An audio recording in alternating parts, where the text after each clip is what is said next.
anticuerpos que atacan los espermatozoides, tumores, falta de descenso de los testículos, trastornos hormonales, entre otros.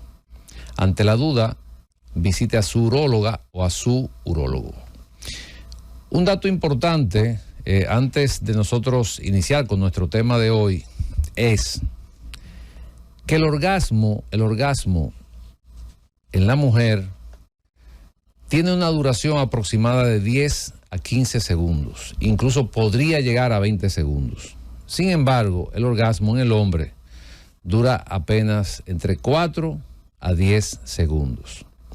Pero el dato importante con relación a esta parte tan importante para lo que es la calidad de vida del ser humano, de todos los seres humanos vivientes, es que entre un 60, escuchen bien, y un 70% de las mujeres no alcanzan el orgasmo. De un 60 a un 70. A un 70% de las mujeres no alcanzan el orgasmo debido a diversas razones, y la principal de ellas es la falta de educación sexual de la pareja, generalmente. No sabe cómo estimular. También debido a traumas psicológicos, enfermedades sistémicas, trastornos hormonales, entre otras causas. Pero la causa mayor es esa.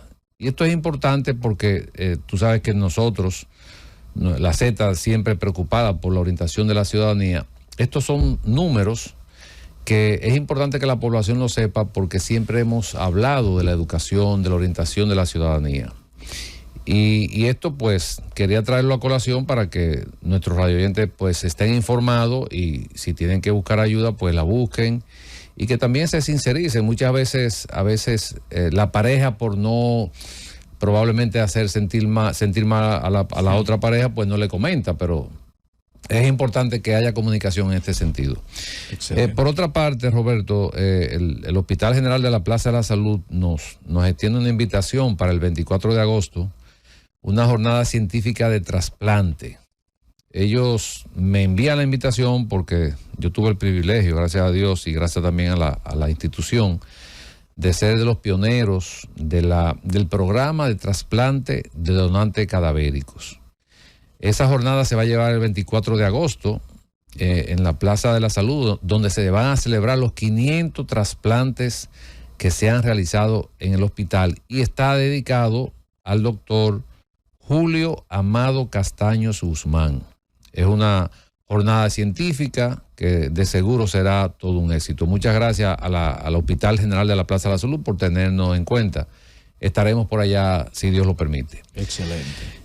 Y bueno, pues vamos a iniciar a hablar de nuestro tema programado para hoy, que es la cirugía robótica en urología. La cirugía robótica en urología, vamos a hablar de este tema ya que pues acabamos de certificarnos, gracias a Dios como siempre, como cirujano robótico en la ciudad de Atlanta. Debo agradecer profundamente a Clínica Abreu, a sede de radioterapia, al doctor Wilson Mourad, primer cirujano robótico de Latinoamérica y quien es el presidente de la clínica, al licenciado Jesús Fernández, quien es gerente, y a la dirección de la clínica por darme la oportunidad y darme el apoyo de poder lograr esta certificación.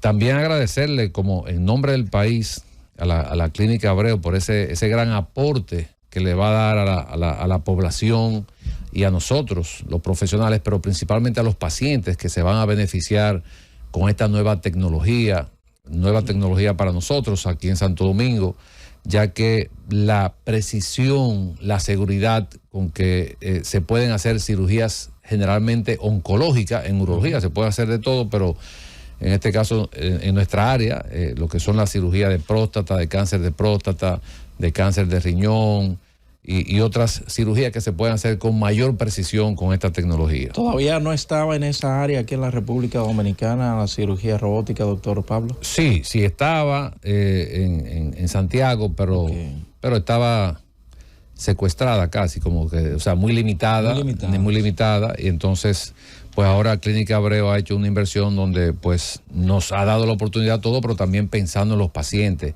en que un paciente que se va a realizar una cirugía no tenga que trasladarse a ninguna parte internacional para hacer un procedimiento de esta índole. Sino que aquí en la República Dominicana pueda hacérselo. ¿Y en qué va a consistir o consiste esto, doctor? Mira, la cirugía robótica, qué bueno, muchas personas piensan que es un robot que va a operar. Sí. No. Nosotros realizamos un entrenamiento, lo que se llama una consola. Una consola es donde están vamos a decir, los botones o donde se maneja el robot. Okay.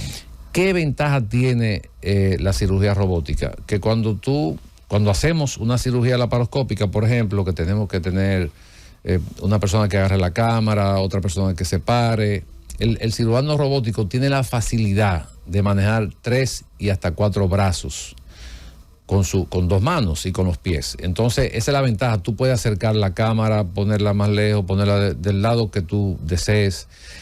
Puedes separarte tú mismo desde la consola. O sea, la comodidad es incomparable. Tú operas sentado, te quieres descansar, o sea, tú no te cansas porque estás sentado, estás cómodo. Pero también la otra ventaja que tiene es que cuando tú, por ejemplo, estás disecando un tejido, lo hace de una manera precisa. Sí. Precisa. Pero lo otro es que la imagen es en 3D. Tú, por ejemplo, por ponerte un ejemplo para que nuestros radio oyentes sepan, una hebra de cabello, tú la puedes aumentar y verla como, por poner un ejemplo, como si fuera un bolígrafo o un lápiz de ese grosor. Entonces tú tienes la ventaja, principalmente en esta patología que es la cirugía radical, de que la preservación de los nervios que tienen que ver con la erección, entonces tú lo puedes identificar mucho mejor con esta tecnología. Hay más precisión. Hay más precisión. Pero lo otro es que cuando estamos operando, por ejemplo en el caso mío, y eso, tú te cansas. Sí. Puedes, vamos a decir, el temblor de la mano, te puede temblar por el cansancio. La ventaja aquí es que no se produce eso. No hay forma de que se traduzca un movimiento, un temblor en la mano, se traduzca al paciente. O sea, la precisión en ese sentido, la amplitud de la imagen son las ventajas mayor que tiene este tipo de cirugía. Las personas siempre se preocupan en temas de cirugía, doctor, el tiempo. ¿Es menor o mayor a lo tradicional? El tiempo va a depender de muchos factores, principalmente, por ejemplo, de cómo estén los tejidos en ese paciente, de cuál sea la destreza del cirujano que esté operando. Pero suponiendo, si hacemos una comparación de que está todo similar, es mucho más rápido. Pero no solamente que es mucho más rápido la cirugía, sino que es mucho más segura, pero el paciente se recupera mucho más rápido también.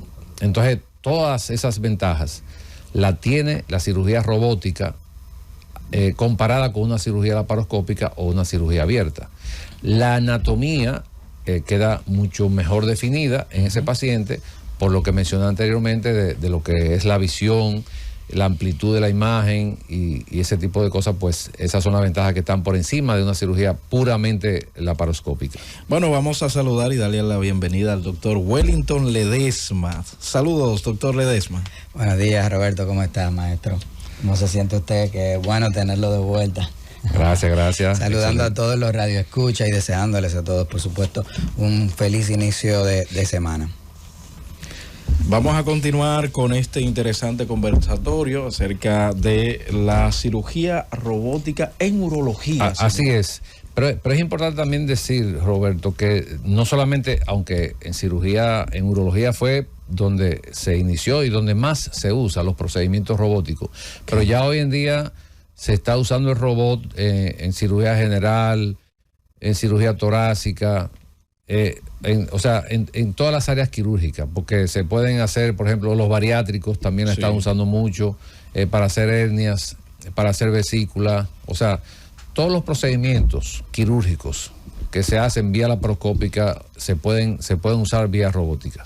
Excelente, sí. Sumamente importante. Adelante, doctor Ledesma. Y esta efectividad en términos de movimiento y aprovechamiento en términos de espacio, porque el robot puede acceder a lugares en cirugía, por ejemplo, como la prostatectomía radical, de una manera más efectiva.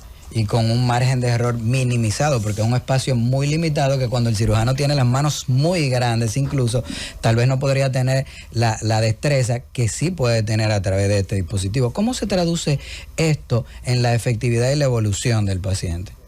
Bueno, precisamente comentaba Ledesma que cuando hacemos una cirugía robótica, de hecho se está planteando hacer una cirugía, por ejemplo, radical, que es la cirugía, vamos a decir, una de las cirugías mayores que hacemos en urología, que el paciente se opera en la mañana y se puede ir a natal en la casa, de una manera ambulatoria. O sea, eso es mucho, pero sí se puede hacer, y de hecho ya hay centros que están haciendo ese ejercicio, porque el paciente, por ejemplo, nosotros hicimos esta certificación, pero primero fuimos a Puerto Rico con un maestro, el doctor Cadillo, donde la cirugía él haciendo la cirugía radical robótica, él incluso no le deja dren al paciente ni nada.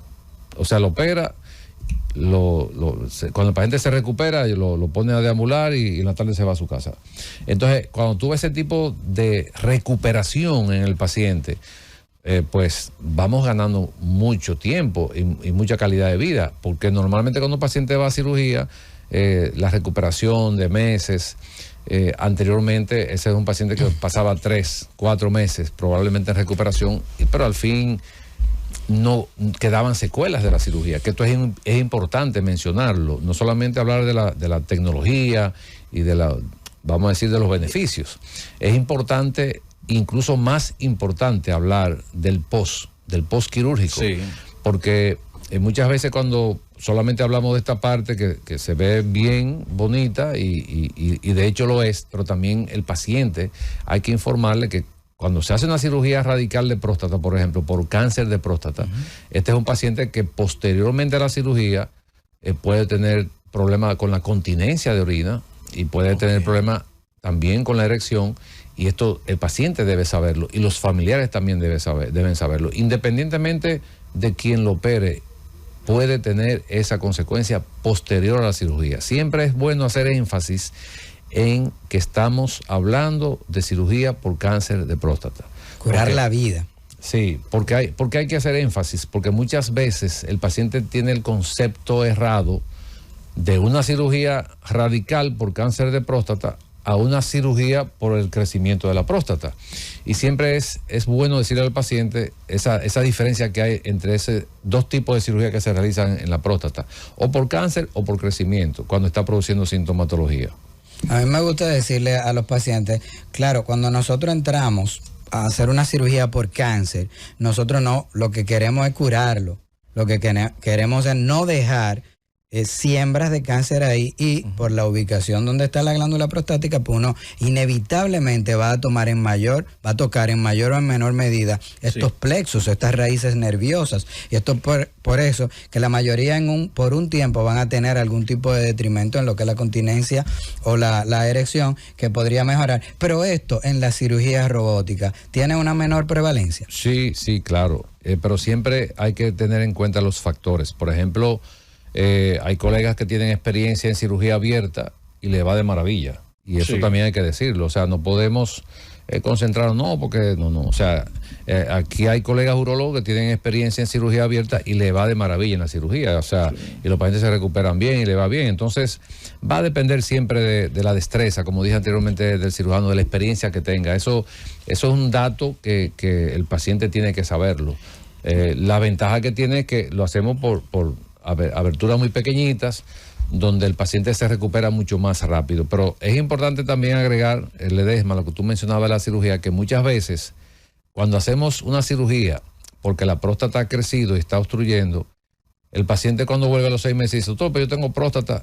Sí, pero no le hemos extirpado la próstata. Lo que hicimos fue quitar el tejido que estaba obstruyendo. Entonces, esa parte siempre es bueno concientizar al paciente, porque cuando el paciente se le realiza un procedimiento, ya sea con energía bipolar, con láser, con la técnica que sea, siempre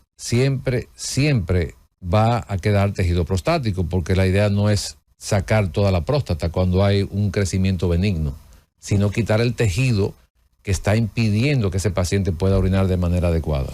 Y la realidad es que la cirugía robótica para nosotros, para mí puntualmente ha sido aunque la he visto, he presenciado una que otra, pero ha sido teoría porque no la practico. Sin embargo, hemos leído múltiples artículos que hablan de lo beneficioso que es incluso para el cirujano. Y esto prolongó incluso, en esos artículos que hemos visto, hay evidencia de que prolonga la vida del cirujano. Un cirujano que a los 70, 75 años, que a veces empujando, se ven forzados para salir de quirófano porque merman la habilidad. Con el robot prolongan su vida, así beneficiándose uno de su experiencia. No, así es, eso es correcto. Doctor, adelante, porque durante el fin de semana varias personas me escribieron sobre un tema y yo a algunos hasta me comprometí con preguntarle a usted, que es el experto acerca de esto, pero termine la idea que usted le estaba planteando a Ledesma para yo plantearle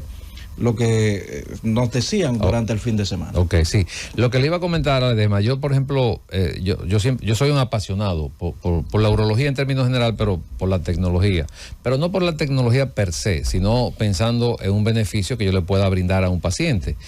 Y desde el 2010, 2012, yo vengo acariciando esta técnica, esta tecnología del robot, porque tuve el privilegio de hacer una estancia formativa de oncología en la Fundación Puig en Barcelona y veía con la facilidad que hacían prostatectomía radical, que hacían cistectomía radical, o sea, sacaban la vejiga por un cáncer y hacían una vejiga nueva de intestino, pero intracorpórea, o sea, dentro del organismo con el robot.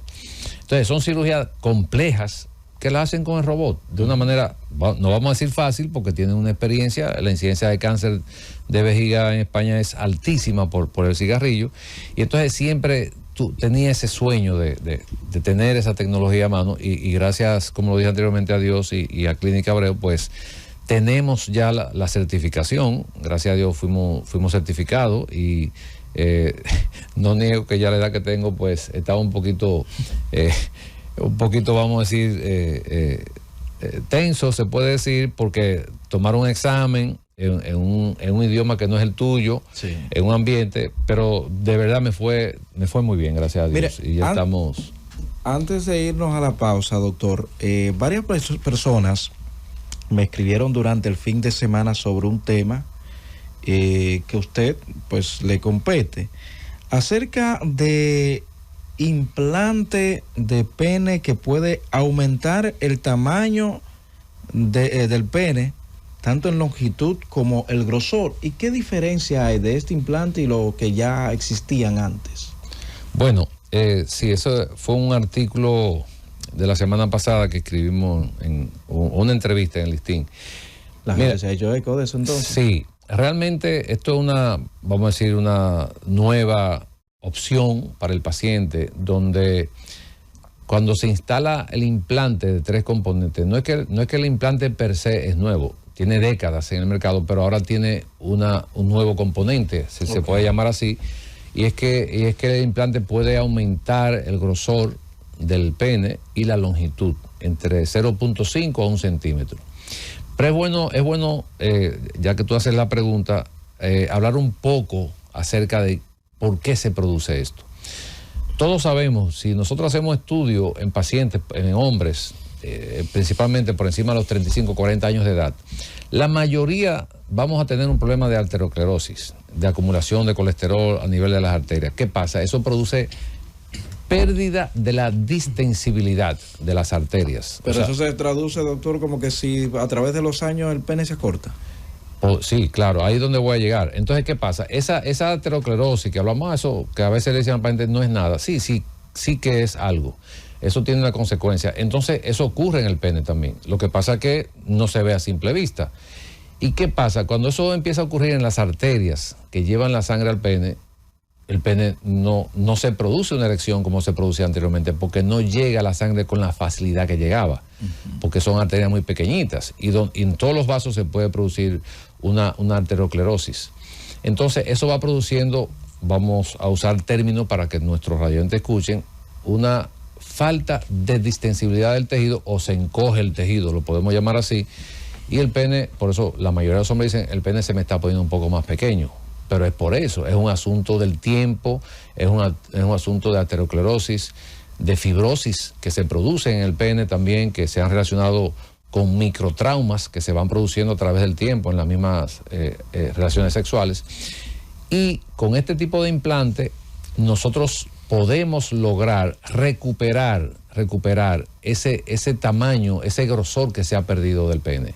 Entonces, esa es la ventaja que tenemos con este implante. Diferente, por ejemplo, que fue la pregunta que tú me hiciste, a ese mismo implante, vamos a decir que es la bombita, que, bueno, se instala y el pene queda del mismo tamaño que está el pene. O sea, no es que aumentamos de manera así el pene, sino que se recupera esa parte que se ha perdido por esa fibrosis que viene ocurriendo a través de los años. ¿Qué es lo que significa o qué quieren decir ustedes los urólogos con pene de carne y pene de sangre? Pene de sangre y pene de carne. Bueno, aquí lo que se refiere cuando se mide un pene externo, vamos a decir externo lo que se ve, puede ser que un hombre tenga 10 centímetros, que se ve en flacidez, o 12 centímetros, y cuando tiene erección a lo mejor tiene 13 o 14 centímetros, quiere decir que aumentó 1 o 2 centímetros solamente. Sin embargo, otro hombre que puede tener 6 o 7 centímetros en estado de flacidez, probablemente entonces cuando tiene erección tiene 12 o 13 centímetros, o sea, se duplica el tamaño del pene en ese caso. A eso que se le llama pene de sangre y pene de carne, como tú comentas. De hecho, Ledesma creo que publicó hace unos días... Sí, una publicación orientando, era de lo mismo que estábamos diciendo.